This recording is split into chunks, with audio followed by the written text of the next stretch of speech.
Welcome, you're in the swamp with the Glenwood Gators. I'm Victor Feliciano, alongside Coach Jason Gibson of the Glenwood Gators. This will be our final episode of In the Swamp as Glenwood fell short over at Monroeville to remote Monroe Academy, 48-17. Coach, thank you for coming by and spending one more time with us as far as finishing up the season. You guys finished 8-4. A well-balanced season and a great jump considering last year the team finished 4-7 under the previous coach, and you took them by the reins and came to the semifinals of the AISA AAA state championship and just came across a stronger, faster team. It was a good team. We could have played a little bit better. I think we were a little flat after the Fort Dale game. I didn't think we were going to be, but it was a good football team we played, and we would have had to play a really good game on the road, and when we didn't do it, So I'm not taking anything away from our players. We played great, and we could have. The best compliment I've gotten all season long was from another coach, and I believe this. Every time we stepped off the bus, we had a chance to win a game. There was never a game that we stepped off the bus and there's no way in the world you're going to win. And we were up 10-0. We had a chance to really do something, just wasn't there yet. So. And Glenwood got off to a quick start. Was able to take the drive and get a Camacho field goal to go 3-0. And then Monroe Academy got the ball, and thanks to Chad Dykes, we got a pick six. And you guys were rolling 10-0. How was it feeling at that point? Well, we wanted to take the ball first, go down and score. And what's frustrating is we missed a wide open touchdown. We went empty. They went man covers, everything we knew they were going to do. And Trip Day had, beat the guy down the field. We just made a bad throw. That could have really put us up 7-0 and set the stage. But anyway, we took the 3 points. And then on the ensuing kickoff, that kid's fast. The number 4 is fast, and he takes it out to midfield, but. They hit him right in the mouth on the first play and fumbles it, and Chad Dykes runs it back. It's 10-0, and I'm thinking, at that point, knowing that we just missed the touchdown pass and they weren't really going to, I'm thinking they're not going to stop us, which apparently they did in the rest of the game. But they run the kickoff all the way back to the 2. Was it the 2 or the 1? Anyway, it was inside the 5. It was inside the 5. So for them to run the kickoff all the way back, 2 kickoff returns in the opening.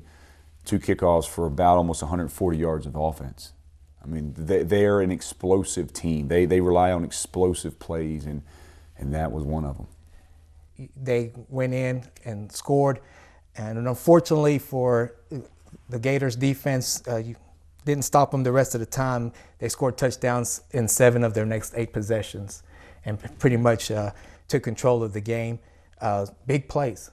Big play, just big crazy plays. One of them was a reverse pass.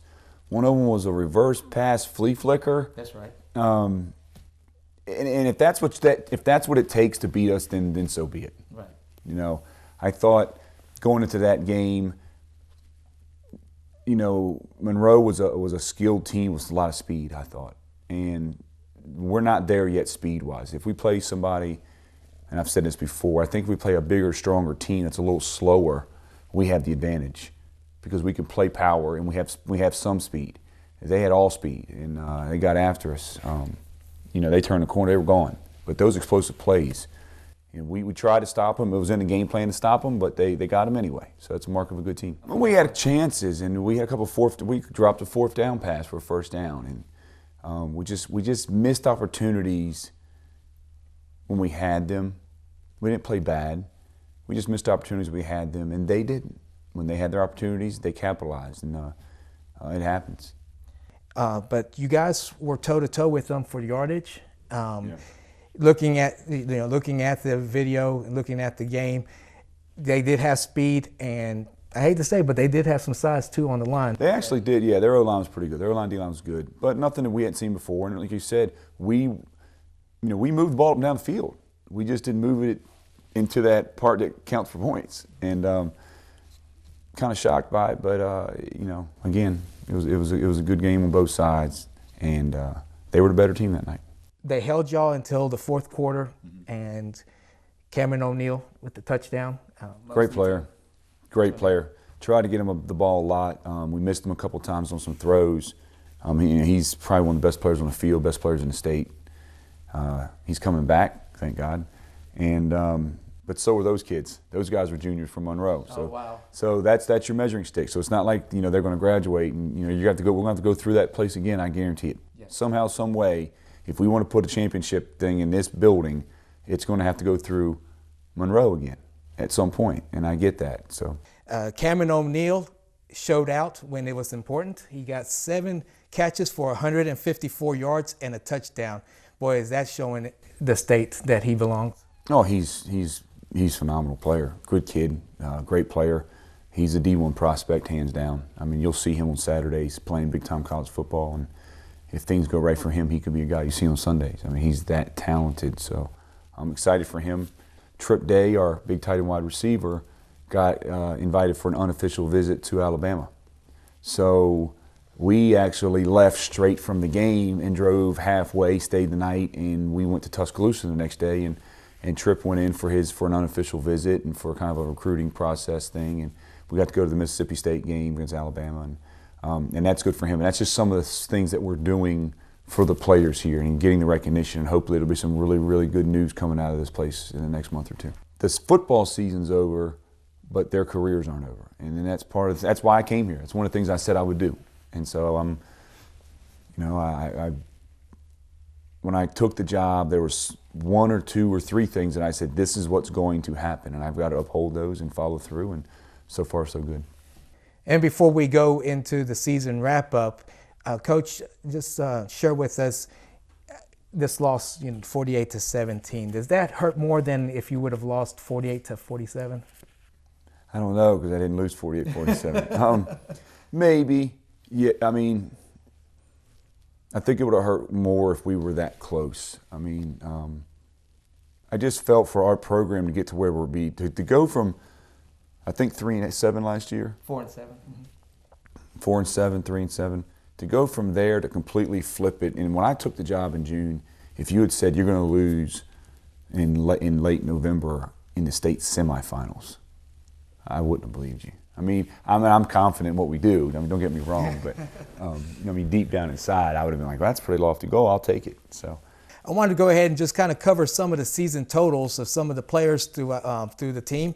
And so, on the offensive side, Brandon Mosley, senior, he had 2,500 total yards of offense, completed 54% of his pass, 18 touchdowns with 10 interceptions. And here's the amazing stat: with all of those passes, only sacked 3 times.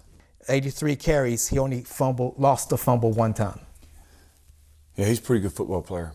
I think, when you add all his stats in for the Bi-City, I think the only kid in front of him passing is a kid from Calvary, not by much. He almost had 2,000 yards passing, running the ball. He almost has 30 total touchdowns, give or take, or something like that. Phenomenal player. He's just a leader. And Brandon's not a purebred, sit back in the pocket quarterback. He's not a pure football thrower, but he's a winner. He's a winner, and he knows how to get things done. He's tough, one of the toughest kids I've ever seen, and he demands the respect because he takes that into position. I felt that was important at quarterback, and he did it. And those numbers are ridiculous. Those are some pretty darn good numbers. Knowing that he's a senior, who do we have on the wings for next year? That's a secret. It's a secret, okay. All right, well, let's see if we can go on with the next step here. Is that going to be the answer for the next one? Because before we go. We'll see. All right, so on the rushing side, led by Cash Boatner, even though he missed 2 games? Maybe 3 games. Despite all that, he carried it 95 times for 742 yards, 9 touchdowns, with a 7.81 per carry average. Yeah, Cash could have ran him more, but he was playing both sides. And I vowed I didn't want bias playing both sides of the ball, even though every other team in the conference does. But what we did really well, and I'm sure you'll talk about it, is if you look at our stats, Mosley ran for over 500. Burnett ran for over 500. Cash ran for over 500. So I thought we were really good as a team. So for example, with Monroe, It's going back to the playoff game. If you take number 4 out of the game, they can't win. To me, I mean, he's that good. He's their whole team. You take him out of the situation, that team's not 9-1. If you take, we have so many weapons, even at receiving. When you look at Christian Clausell or Latavius Calhoun or Trip Day or Cameron O'Neal or John Burnett, I mean, who are you going to eliminate? And we spreaded the ball really, really well. Cash is a great runner. I mean, I wish he could have gotten 1,000 yards. But I just didn't run as much. And like you said, he missed 3 games. I mean, he missed 3 games running the ball. So that's a phenomenal stat. Probably he's one of the best athletes in the region. Let's feature John Burnett.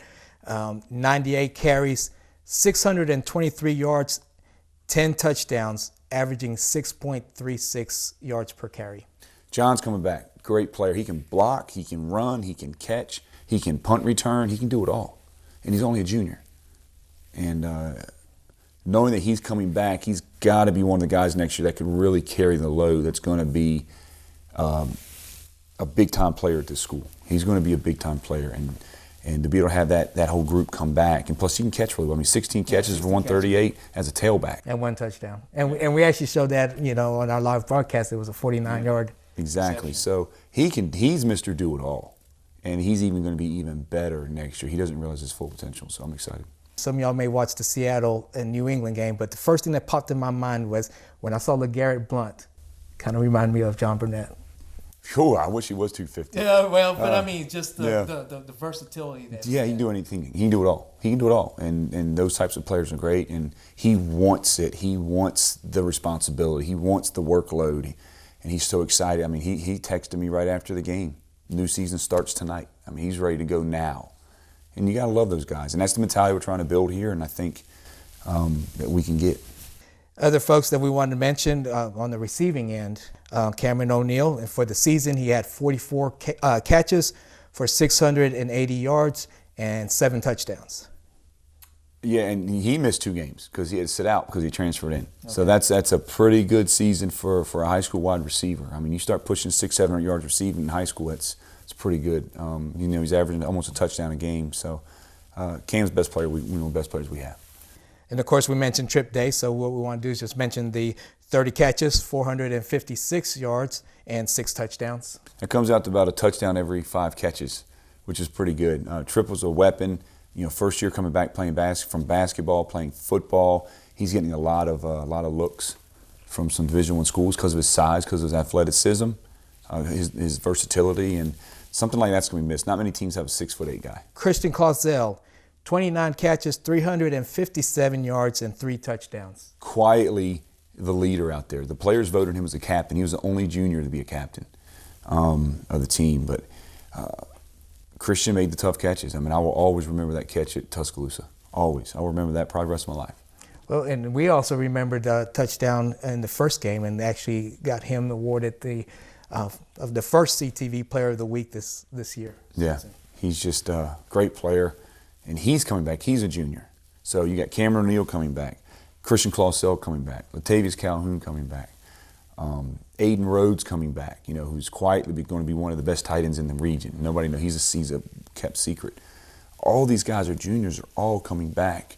On the defensive side, so we talk about on the other, and the defense started showing up, and they always played well. And at the end of the season, we actually started getting takeaways and scoring defensive touchdowns and special teams touchdowns, which is what you got to do to be a really good team. And I even had one coach tell me, he said, "Coach, you guys are better in real life than you look on film." Because of the D-line.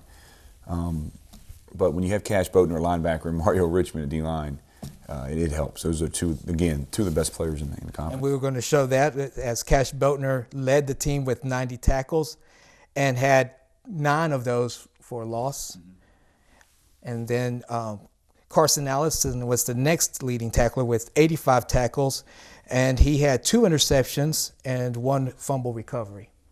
All of them. I mean, just go down the list. That defense was senior-led, and I don't want to miss anybody. But Jack Rhodes, Mario Richmond, Cash Boatner, Logan Smith, Carson Allison, Chaz Floyd, George Howard.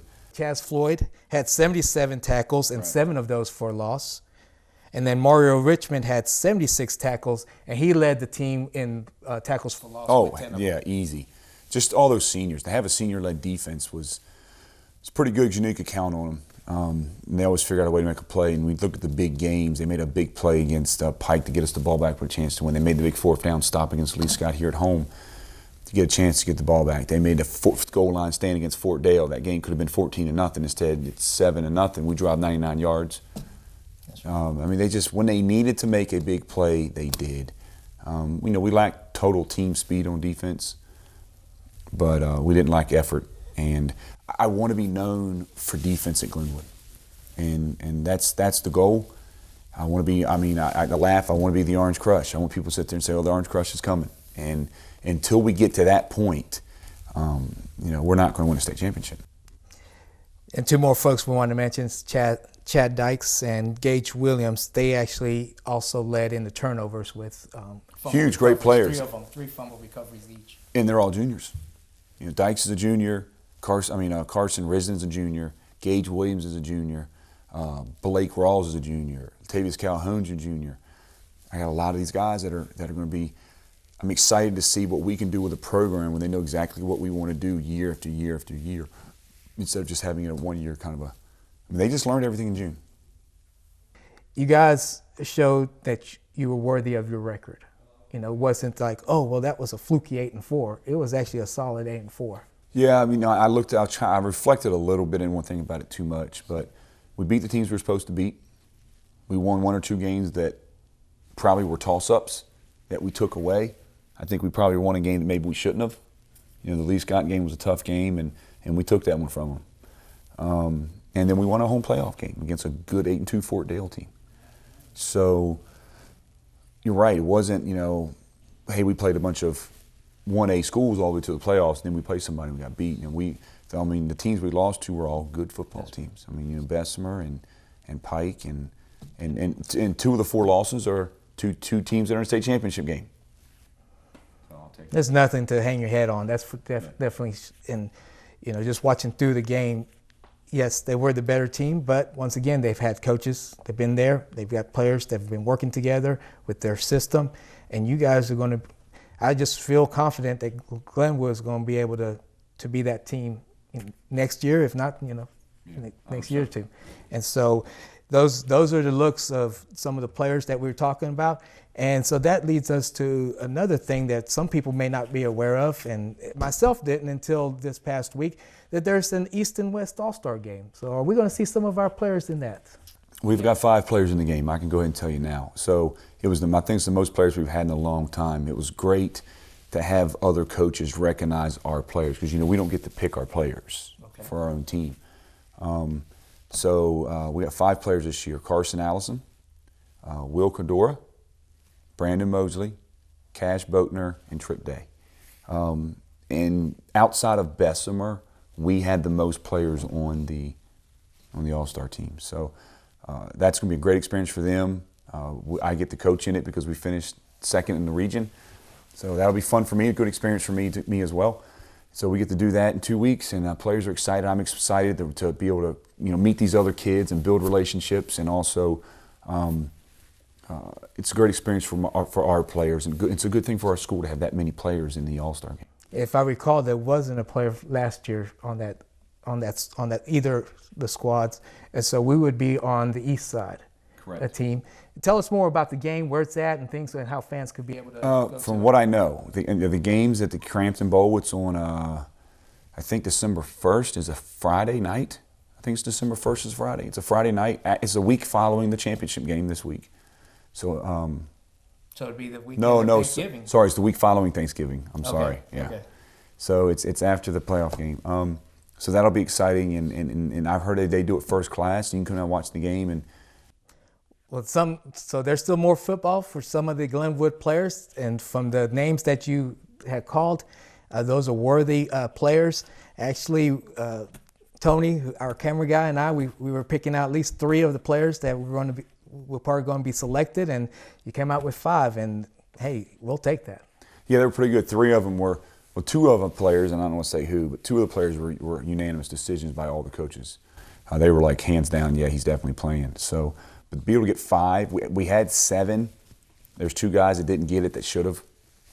But you can't have too many players on it, and just to get 5 alone, to see 5 of these helmets running around on that game, it's going to be exciting. Come on out to Crampton Bowl and be able to cheer on those Gators, and you end up cheering for some of the teams that we were cheering against. I'm sure there are several guys from the Lee Scott that's going to be on there, and some of the other opponents that we played hard against. And so that's going to be just another exciting event coming up. So now let's talk about spring. What is the goal for spring, Coach? I know you had a game plan. What would be your top 2 things that you're focusing on for spring? Speed, power. That's what we're going to focus on. Sometimes you sit around, maybe you overanalyze things. I've learned that with the Lions. I mean, it's a simple game. We talked about before, you block and you tackle. We need a little more team speed. So I'm going to work on some small things that can increase our team speed, and try to, basically between now and the spring, I'll do a total review of the offense. And I'll look at everything we ran, what we did really well, what we don't do really well, and I'm not going to change it. I'm going to stick with what we do. We run the ball well. I knew if we threw it more than we ran it Friday night, we'd lose. As much as I like to throw the football, and we did. We threw it more than we ran it, and we lost. If you look at all the games throughout the year that we've won, we've rushed for over 150, 200 yards.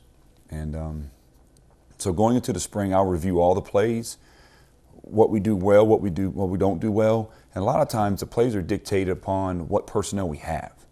So I'll evaluate what do we have, what puts them in the best position, not so much this is the offense I run, you do it my way, or, oh, okay, we can't do it, it's your fault. You have to figure out what your players do well. If we run the ball really well, then we'll run it. If we throw it really well, that's something we did. I thought we had a chance at Monroe. I thought we were better on the receivers and quarterback than what they had on defense. But there's an old saying, when you throw the ball, 3 things happen and 2 of them are bad. So you're already at a disadvantage. You're already playing against the house,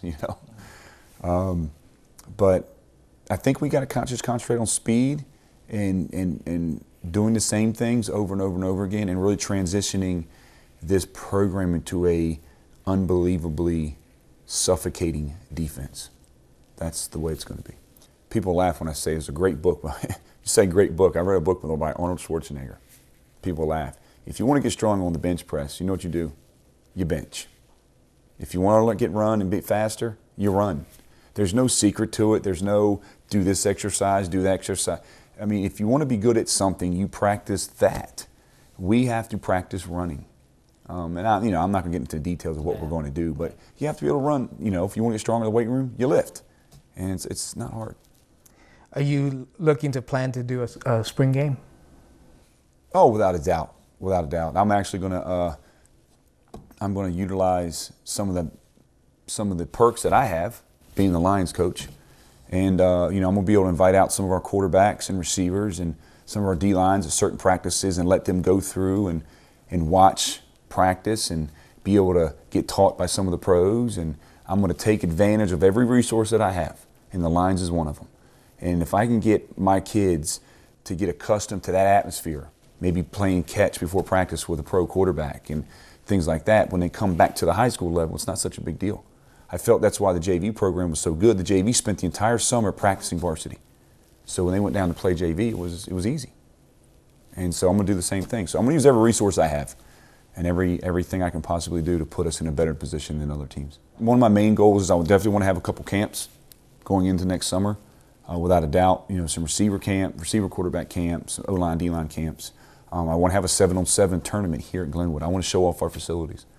I'm going to start planning that now and figuring out what I have to do to get teams here and set those up and just incorporate it and get the Lions involved. Well, Coach, it actually shows us why they put you here in the first place. And so it's looking like great things are going to be continuing here at Glenwood in the swamp.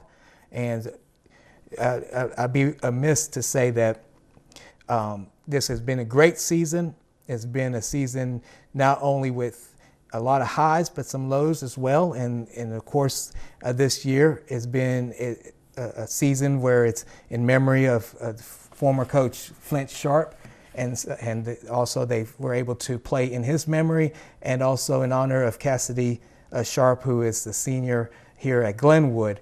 And I tell you, I'm hoping that God in heaven was allowing him to at least open the skies to see the success that you guys were able to accomplish this year. And I know he would be quite pleased with what's happening. Yeah, I agree. So, Coach, anything else to wrap up the season? Great season. Appreciate you guys taking the time to come in. I appreciate Beam, covering the shows. It's a great partnership. I enjoyed it. Can't wait for next year. Can't wait for just the excitement to build this thing. And hopefully I'm sitting here with even less hair 10 years from now doing the same thing.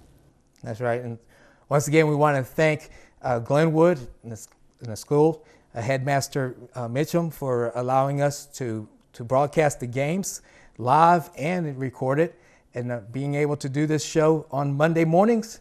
And thanks all of you viewers, whether it's here on Beam Channel 7 or on YouTube. Thank you for following us throughout the year. We're looking forward to a great spring, and all we can say now is you've been in the swamp with the Glenwood Gators. We'll see you next time.